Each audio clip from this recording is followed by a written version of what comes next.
the Master realized the importance of being alone with God and the truth that we came alone with God, and when we leave, we will go alone with Him. Now, as these great men and our beloved Master and the prophets of old realized that, don't you think we should?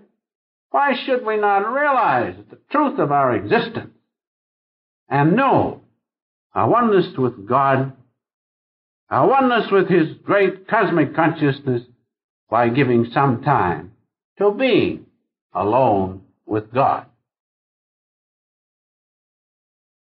Now, the practical aspect of self-realization, just a fellowship, just a word or two at this time.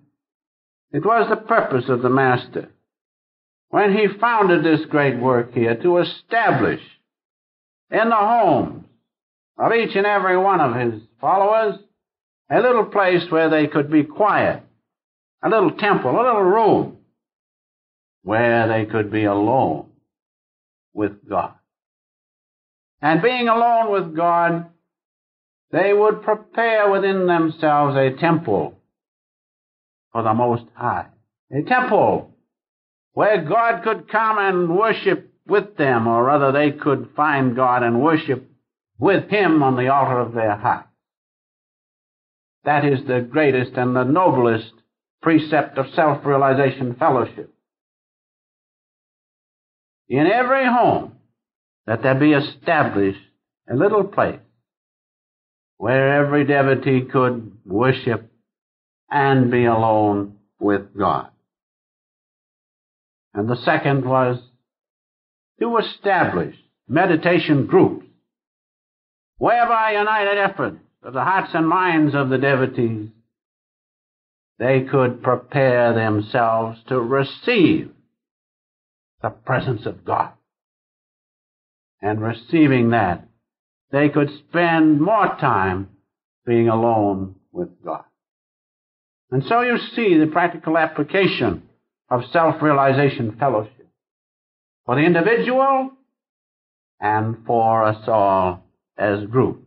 Because you know, I know, that 10 men have more power than 1 man. And when they are united in their hearts and minds with a determination to be alone with God, there is no question of the wonderful benefits of group meditation. Alone with God is our first and greatest need.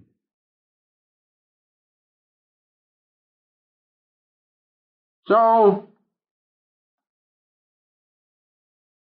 should we not at least give 1 hour a day to be alone with the giver of all things? Isn't it worth 1 hour at least a day to have the peace and the joy and the support and the protection of the omniscience of God, to have His great love and His peace?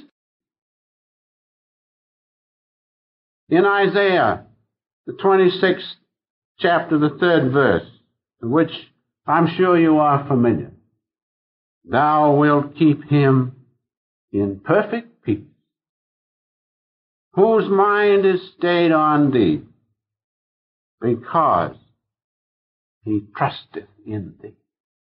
Isn't it necessary? Isn't it worth 1 hour a day to give to God, to be alone with God, to have perfect peace no matter what conditions come?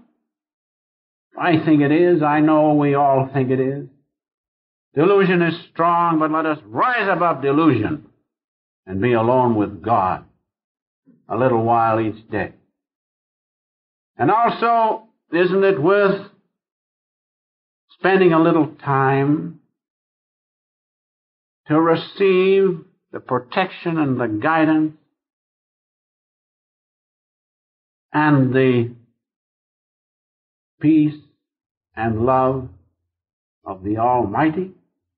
He who has made universe upon universe, world upon world, millions of suns, many, many, many universes.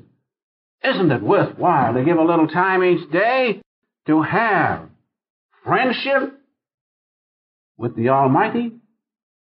It says so in the Scripture, in the 91st Psalm, "He that dwelleth in the secret place of the Most High shall abide under the shadow of the Almighty." Where is the secret place of the Most High? Alone with God. You can find it at the Christ Center. This is the secret place where God dwells. If you are alone with Him there, you will have His friendship. Friendship with the Almighty. He who dwelleth in the secret place of the Most High abideth under the shadow of the Almighty. Isn't it necessary to be alone with God a little bit? In the Bhagavad Gita, we read these following words, which are so appropriate at this time. You know, Master's mission was to bring here and show the underlying universality of all religions, especially between the Bhagavad Gita and our own Bible. And in the Bhagavad Gita, which is the essence of the Vedas, we read this about God. And let us hope it will inspire us, inspire our thought to start us on the way to being more with God, alone with God more of our time. It says these beautiful words, "First of the gods, most ancient man thou art." Everything comes from cosmic consciousness. "Supreme receptacle of all that lives, knower and known, the dwelling place on high, in thy vast form, the universe is spread." Imagine, God is all. We must be alone with Him. Father of worlds and all that moves and stands, worthier of reverence than the Guru's self. There is none like Thee. Who passeth Thee? Preeminent Thy power in all the world. Realizing